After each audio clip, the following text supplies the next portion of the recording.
ഫിലിപ്പിയർക്ക് എഴുതിയ ലേഖനത്തിൻ്റെ 3-ാം അധ്യായത്തിൻ്റെ 14-ാമത്തെ വചനമാണ് നിങ്ങളോട് പറയാൻ എൻ്റെ ഉള്ളിൽ പരിശുദ്ധാത്മാവ് പ്രേരണ തന്നിരിക്കുന്നത്.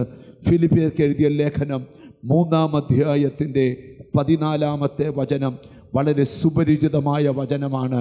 വായിച്ച് കേൾക്കാം. ഒന്ന് ഞാൻ ചെയ്യുന്നു, പിൻപിലുള്ളത് മറന്നും മുൻപിലുള്ളതിന് ആഞ്ഞുകൊണ്ട് ക്രിസ്തുവേശുവിൽ ദൈവത്തിന്റെ പരമവിളിയുടെ വിരുദിനായി ലാക്കിലേക്ക് ഓടുന്നു. ധന്യനായ പൗലോസ്ലീഹ ഫിലിപ്പിയിലെ സഭയ്ക്ക് എഴുതിയ ലേഖനത്തിനകത്ത് നിന്നൊരു വാക്യമാണ് അല്പനേരത്തെ ധ്യാനത്തിനായിട്ട് വായിച്ചത്.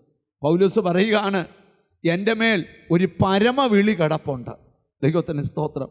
അതുകൊണ്ട് ഞാനൊരു വിജയത്തിലേക്കുള്ള ഓട്ടത്തിലാണ്.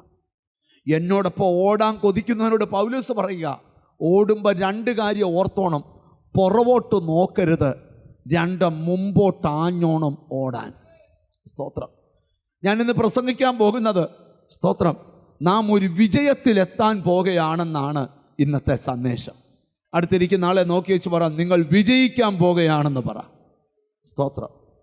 ഒത്തിരി പരാജയങ്ങളും വിജയങ്ങളും ജീവിതത്തിൽ സഹിച്ചിട്ട് എൻ്റെ ജീവിതം എന്താകുമെന്നൊരു ചോദ്യചിഹ്നമുണ്ടെങ്കിൽ ആത്മാവ് വിരൽ ചൂണ്ടി പറയുകയാണ്, നീ വിജയത്തിലേക്ക് എത്തുവാൻ പോകുന്നു.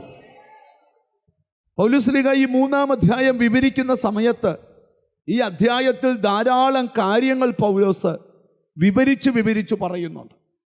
ഞാൻ അതിനകത്ത് പ്രധാനപ്പെട്ട ചില കാര്യങ്ങൾ നിങ്ങളുടെ മനസ്സിലോട്ടൊന്ന് കൊണ്ടുവന്നിട്ട് ഈ വാക്യത്തിലേക്ക് തിരിച്ചു വരാം.